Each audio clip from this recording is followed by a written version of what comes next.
students, greetings for the day from Umadevi Children's Academy. This is Vikas Gupta, your class 7th computer teacher. Today we are going to start the second session of our chapter number 4, using Excel as database. So now the chapter number 4, using Excel as database, session 2 of 2, we will learn using advanced filter, using data validation, adding subtotal in database, analyzing data with pivot table. Okay, so before we start, let's ensure that are you sitting in a quiet place, are you in the proper network, are you having a stationery with you, have you put your cell phone in landscape mode, and are you wearing the headphones? So now let's start. So dear students, we will learn about using advanced filter. Advanced filter option is used to filter the data in multiple fields using specified criteria, or to copy the filtered records to a different location, or to find unique records. So insert at least 3 blank rows above the range which is to be used as a criteria range. So this we will use as a criteria range. Okay, from here, so we are inserting here 3 blank rows. Okay, look at here, 3 blank rows we are inserting. Okay, now we will select A4 to D4 as it is shown in the book. We will select A4 to D4, then we will press Ctrl C. Okay, now it is highlighted. Now look at here, we will select the cell A1 and press Ctrl V. Okay, so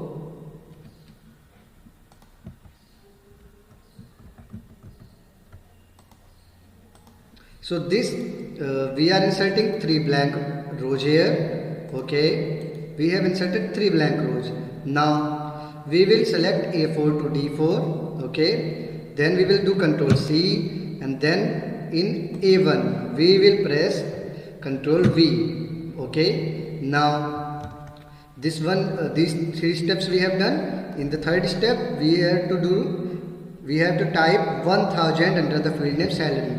So under the field name salary we will write here 10,000. Okay, 10,000 we have written. Now we have to click on a cell within the data range, select data tab and click on the advanced button in the sort and filter group. Okay, so we will click on data tab, then in sort and filter group we will click on advanced. Now we have got the list range A4 to D13. Okay, now we will click on copy to another location as it is showing, copy to another location, then write criteria name, the define criteria name A1 to D2, and then we have selected the copy to range F6 to I6. Now we will click OK.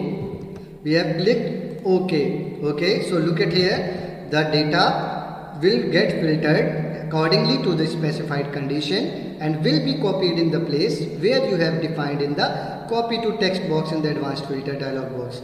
So we have given the location F6 to I6, so we have got the data from here. Okay, F6.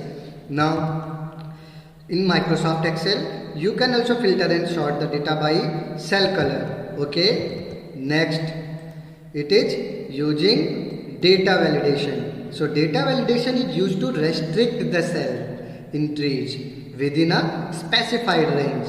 So firstly we will select the range E5 to E13. Okay, look at here, we will select the range E5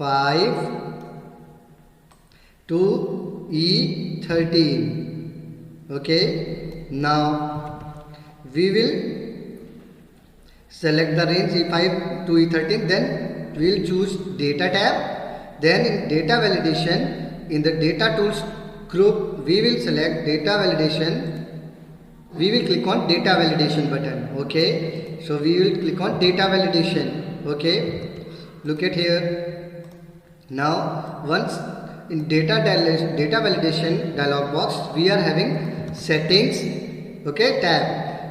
This is by default opened. Okay, settings tab. Now in allow drop down list we will select the whole number option. In allow, okay, we will select whole number. Now data between Data between is selected by default.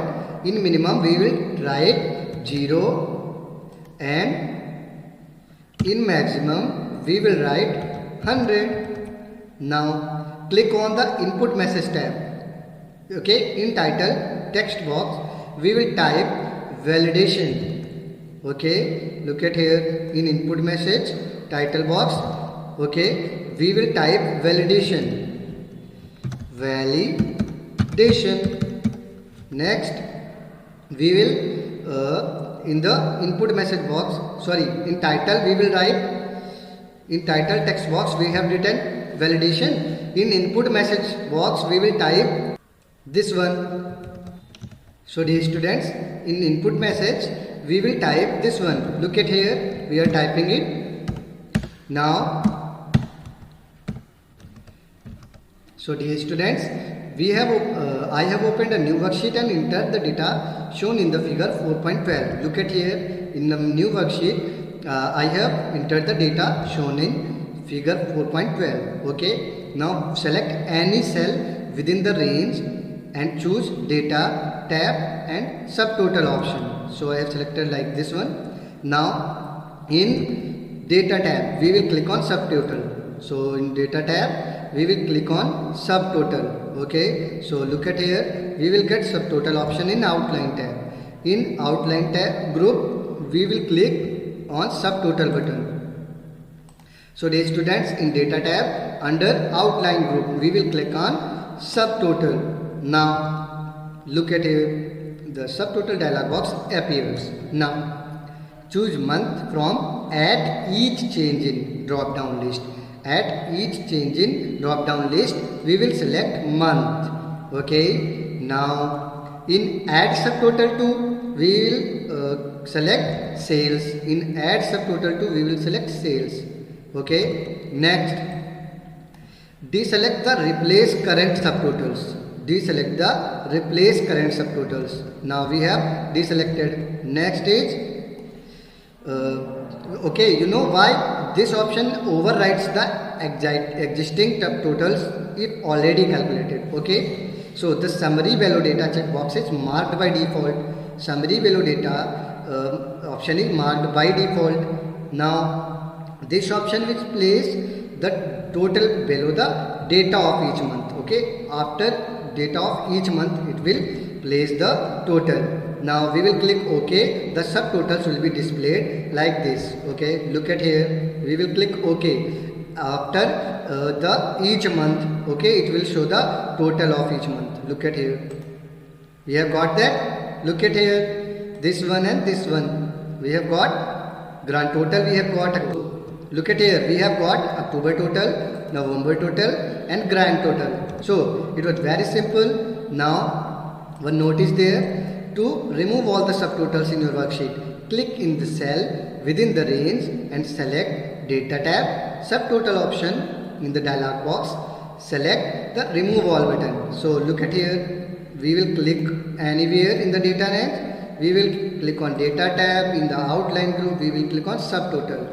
Then we will do what? Remove all the subtotals are removed. Okay, next is analyzing data with pivot table. Look at here, pivot table is a powerful tool for consolidating, summarizing and presenting data. Follow these steps to create pivot table.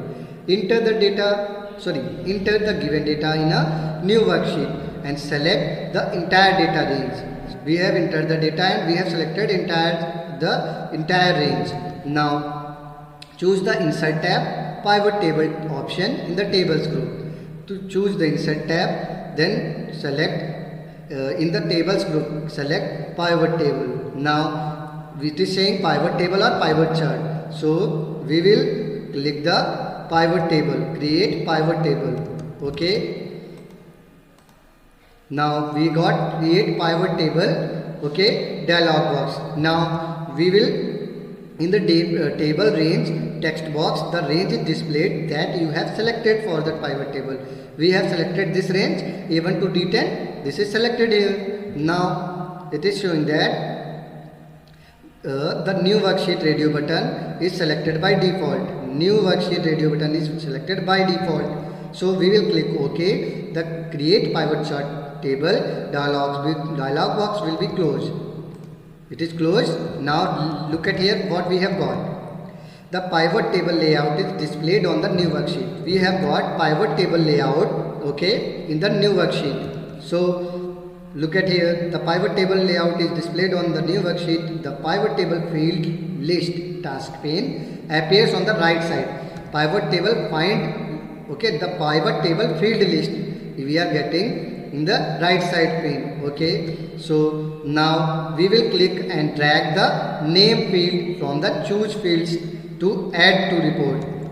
We will click on, look at on name, okay, then we will move it to row labels, okay, we have got it. Then we will select the designation field into column labels quadrant. Designation we will click and we will move it to the column labels. Next it is saying that salary we will salary field we will move to values quadrant. Salary will be moved to values quadrant, okay. Your worksheet should look similar to the figure 4.18. Look at here at the figure 4.18. Our sheet is looking like this, okay. Look at here the row labels.